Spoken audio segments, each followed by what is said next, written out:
Como escolher fontes para o teu site de forma simples. Eu chamo Ana Sofia Santana, da Teco e da Pointy Head. E hoje venho-te falar sobre como eu fiz o meu processo de escolha de fontes para o meu site e que também é a forma como eu aconselho as pessoas que trabalham comigo a fazer esse processo.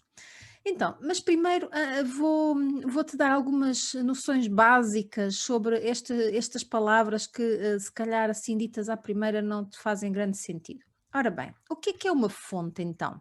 Uma fonte é uma representação digital de texto, isto é um ficheiro que nós temos e que podemos instalar no nosso computador e que tem a forma como as letras e os símbolos se vão escrever, se vão mostrar no nosso ecrã. E através desse ficheiro, através dessa fonte, tu podes escrever texto com um aspecto ou outro, conforme a fonte que tu escolhes.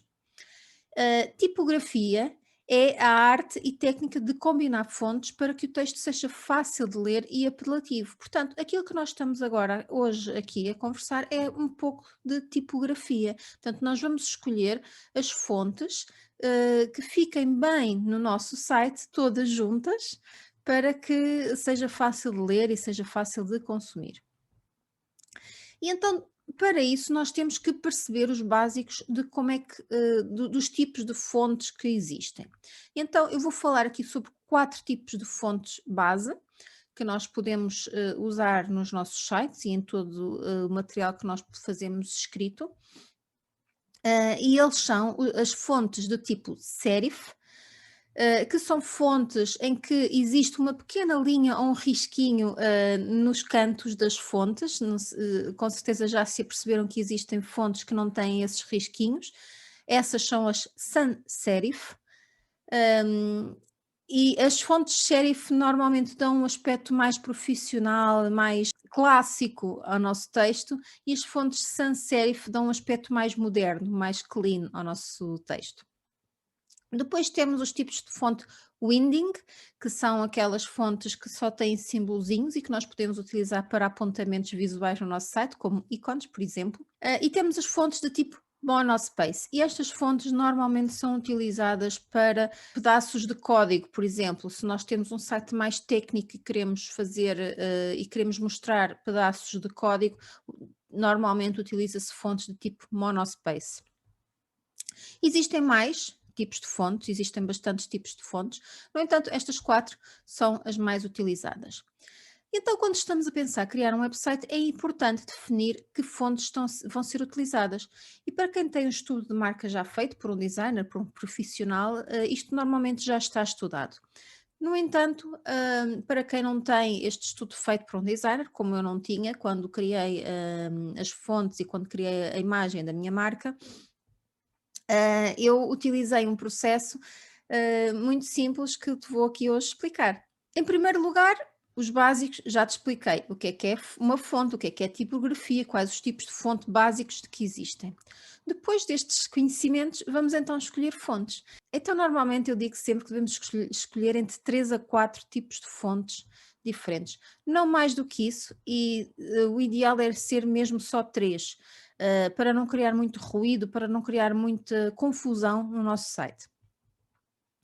Então, nós devemos escolher uma fonte para o título 1, fazendo um paralelismo para o Word, por exemplo, a fonte de título 1 seria a fonte do título do documento, portanto, este título 1 vai ser a fonte do título das nossas páginas ou dos nossos artigos no nosso site. Só vai aparecer uma vez em cada página, em cada artigo, não pode aparecer mais do que uma. E depois temos a fonte de título 2, que será aquela fonte que aparece em cada secção do nosso artigo ou da nossa página para dividir o texto da nossa página e ser mais fácil de ler e mais fácil de consumir para os nossos leitores.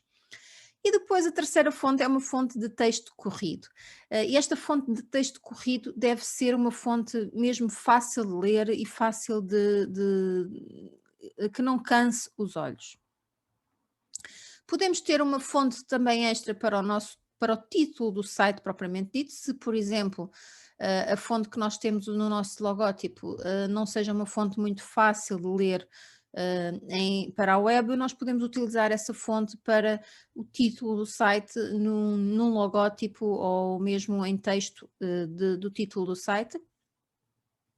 E podemos eventualmente usar um tipo de fonte, como eu falei atrás do Windings para ícones, ou até uma fonte extra só mesmo para apontamentos e chamadas de atenção. Tal como em tudo, menos é mais. Não devemos abusar da quantidade das fontes e um bom sítio para ir pesquisar fontes é o Google Fonts. As fontes que estão lá são fáceis de utilizar, são também fáceis de incorporar em sites como WordPress. E normalmente são todas gratuitas. E então nós, quando estamos a escolher as fontes para o nosso site, vamos utilizar aqueles conhecimentos que eu atrás referi. Quando estamos a escolher as fontes para os cabeçalhos, por exemplo, vamos utilizar uma fonte serif no cabeçalho 1 e uma fonte sans serif no cabeçalho 2, por exemplo, ou vice-versa. Por exemplo, no cabeçalho 1, se nós decidirmos que a nossa fonte serif vai ser toda em maiúsculos e o cabeçalho 2, a nossa fonte sans serif em maiúsculas e minúsculas, ou toda em maiúsculas, e vamos começar a fazer experiências com as nossas fontes. Eu costumo, como eu aconselho o Google Fonts para escolheres as tuas fontes, é muito fácil de criarmos um documento no Google Docs e ir incorporando essas fontes num documento para ver como é que elas ficam umas com as outras. Devemos escolher uma fonte para os nossos parágrafos e fazendo experiências e percebendo se aquela combinação de fontes fica bonita para já, fica adequada com aquilo que tu queres transmitir para a tua marca e se fica fácil de ler, se fica legível e fácil de ler.